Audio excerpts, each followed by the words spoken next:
क्या आपने कभी सोचा है कि यदि धर्म हमेशा जीतता है तो सबसे अधिक कष्ट धर्म का साथ देने वालों को ही क्यों मिलता है?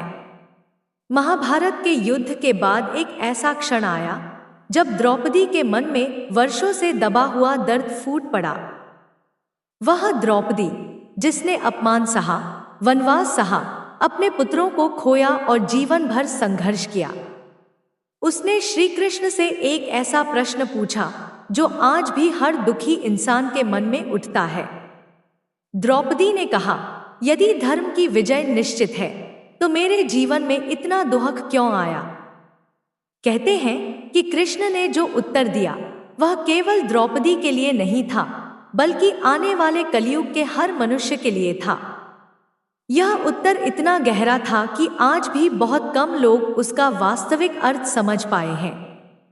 आइए उस रहस्य को समझते हैं। महाभारत के अनुसार द्रौपदी का जीवन जन्म से ही साधारण नहीं था। वह यज्ञ की अग्नि से प्रकट हुई थी। उनका जन्म ही एक महान उद्देश्य के लिए हुआ था। वह पांचों पांडवों की पत्नी बनी और हस्तिनापुर की महारानी भी। लेकिन जितना ऊंचा उनका स्थान था, उतनी ही कठिन उनकी परीक्षा भी थी। राजमहल की सुख सुविधाओं के बीच भी उनका जीवन शांत नहीं रहा। दुर्योधन, शकुनी और कौरवों की ईर्ष्या लगातार बढ़ती गई। धीरे धीरे घटनाएं ऐसे मोड़ पर पहुंची जहां धर्म और अधर्म का संघर्ष केवल राजसत्ता का नहीं, बल्कि मानवता के भविष्य का प्रश्न बन गया। द्रौपदी स्वयं उस संघर्ष का केंद्र बन गई और यही उनके जीवन के सबसे बड़े दुखों की शुरुआत थी। जुए की सभा महाभारत का वह प्रसंग है जिसने इतिहास की दिशा बदल दी। जब युधिष्ठिर अपने सब कुछ हार गए, तब द्रौपदी को भी दांव पर लगा दिया गया। सभा में उपस्थित महान योद्धा, गुरु और बुजुर्ग मौन बैठे रहे। द्रौपदी का अपमान हुआ, लेकिन किसी ने न्याय के लिए आवाज नहीं उठाई। उस समय द्रौपदी ने किसी मनुष्य को नहीं, बल्कि सीधे कृष्ण को पुकारा। कृष्ण ने उनकी लाज बचाई, लेकिन उनके मन में एक प्रश्न हमेशा जीवित रहा। यदि धर्म मेरे साथ था, यदि कृष्ण मेरे साथ थे, तो फिर ऐसा अपमान क्यों हुआ? यह प्रश्न वर्षों तक उनके भीतर जलता रहा। यही प्रश्न आगे चलकर कृष्ण से उनके संवाद का आधार बना। अपमान के बाद पांडवों को 13 वर्षों का वनवास मिला। जंगलों की कठिनाइयां, भूख, संघर्ष और अनिश्चित भविष्य ने द्रौपदी को भीतर तक तोड़ दिया। वह कई बार सोचती थी कि धर्म का मार्ग इतना कठिन क्यों है। दूसरी ओर दुर्योधन और उसके साथी राजमहल में सुख भोग रहे थे। संसार की दृष्टि से देखने पर ऐसा लगता था कि अधर्म जीत रहा है और धर्म हार रहा है। लेकिन कृष्ण बार बार पांडवों को धैर्य रखने की शिक्षा देते रहे। वह जानते थे कि समय का न्याय तत्काल नहीं होता। प्रकृति और धर्म का नियम धीरे धीरे काम करता है।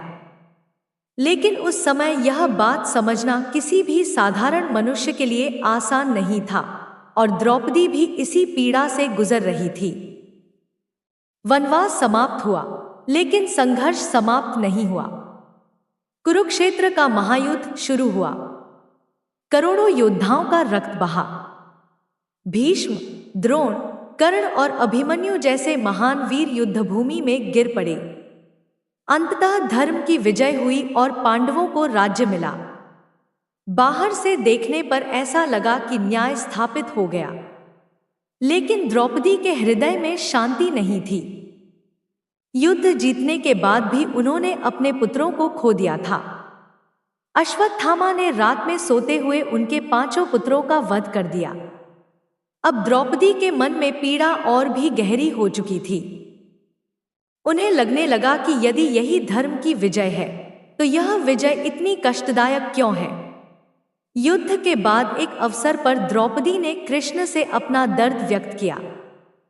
उन्होंने कहा, मैंने धर्म का साथ दिया, आपके प्रति विश्वास रखा, फिर भी मुझे अपमान, वनवास और पुत्रवियोग क्यों मिला? यह केवल द्रौपदी का प्रश्न नहीं था, यह हर उस व्यक्ति का प्रश्न था जो जीवन में संघर्ष करता है और सोचता है कि अच्छे लोगों के साथ बुरा क्यों होता है। द्रौपदी के शब्दों में वर्षों का दर्द था। वह उत्तर चाहती थी, ऐसा उत्तर जो उनके हृदय को शांति दे सके। कृष्ण मुस्कुराए, क्योंकि वे जानते थे कि अब वह समय आ गया है जब एक महान सत्य प्रकट किया जाना चाहिए। कृष्ण ने कहा, द्रौपदी, धर्म का अर्थ यह नहीं कि धर्म का पालन करने वाले को कभी दुख नहीं मिलेगा। धर्म का अर्थ है कि दुख के बीच भी सत्य का मार्ग न छोड़ना। उन्होंने समझाया कि संसार कर्मों का क्षेत्र है। यहाँ हर व्यक्ति को अपने और समाज के कर्मों के परिणामों से गुजरना पड़ता है। धर्म किसी को कठिनाइयों से बचाने का वचन नहीं देता, बल्कि कठिनाइयों के बीच सही मार्ग पर चलने की शक्ति देता है। कृष्ण ने कहा कि यदि केवल सुख ही धर्म का प्रमाण होता तो संसार में अधर्मी लोग कभी समृद्ध नहीं दिखते। वास्तविक परीक्षा तो तब होती है जब मनुष्य कष्ट में भी अपने चरित्र और सत्य को न छोड़े। इसके बाद कृष्ण ने एक और गहरा रहस्य बताया। उन्होंने कहा, तुम्हारे जीवन का दुख केवल तुम्हारे लिए नहीं था। तुम्हारे माध्यम से संसार ने सीखा कि अन्याय के सामने मौन रहना भी अधर्म है। यदि द्रौपदी का अपमान न होता तो शायद कुरुक्षेत्र का युद्ध भी न होता और अधर्म का साम्राज्य लंबे समय तक चलता रहता। कृष्ण ने समझाया कि कभी-कभी ईश्वर कुछ लोगों को बड़े उद्देश्य के लिए चुनते हैं। उनकी परीक्षा कठिन होती है, लेकिन उनके संघर्ष से लाखों लोगों को दिशा मिलती है। द्रौपदी का जीवन व्यक्तिगत सुख के लिए नहीं, बल्कि धर्म की स्थापना के लिए था। यही कारण था कि उनकी पीड़ा का प्रभाव पूरे युग पर पड़ा। कृष्ण के शब्द सुनकर द्रौपदी धीरे धीरे उस सत्य को समझने लगी। उन्हें एहसास हुआ कि उन्होंने जो कष्ट सहे वे व्यर्थ नहीं थे। धर्म का फल हमेशा तुरंत नहीं मिलता। कभी-कभी उसका परिणाम पीढ़ियों बाद दिखाई देता है। आज भी जब लोग अन्याय के विरुद्ध खड़े होने की प्रेरणा लेते हैं, तब कहीं ना कहीं द्रौपदी का संघर्ष उन्हें शक्ति देता है। कृष्ण का संदेश स्पष्ट था कि जीवन में आने वाले दुख हमेशा दंड नहीं होते। कई बार वे हमें मजबूत बनाने, हमारी चेतना जगाने और समाज को नई दिशा देने के लिए आते हैं। यही वह उत्तर था जिसे सुनकर द्रौपदी के मन का बोझ हल्का होने लगा।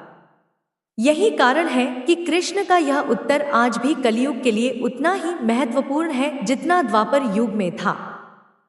हम अक्सर पूछते हैं कि अच्छे लोगों के साथ बुरा क्यों होता है, लेकिन कृष्ण का संदेश हमें सिखाता है कि धर्म का मूल्य केवल परिणामों से नहीं, बल्कि हमारे आचरण से तय होता है। कठिन समय में भी सत्य, न्याय और करुणा का साथ न छोड़ना ही वास्तविक धर्म है। द्रौपदी की कहानी हमें बताती है कि संघर्ष अंत नहीं है, बल्कि एक बड़ी सीख की शुरुआत हो सकता है। यदि यह कथा आपके हृदय को छू गई हो तो वीडियो को लाइक करें, अपने विचार कमेंट में अवश्य लिखें, इसे अपने प्रियजनों के साथ शेयर करें और ऐसे ही दुर्लभ महाभारत रहस्यों के लिए चैनल सब्सक्राइब करना न भूलें। अगले वीडियो में फिर मिलेंगे एक नए अद्भुत रहस्य के साथ।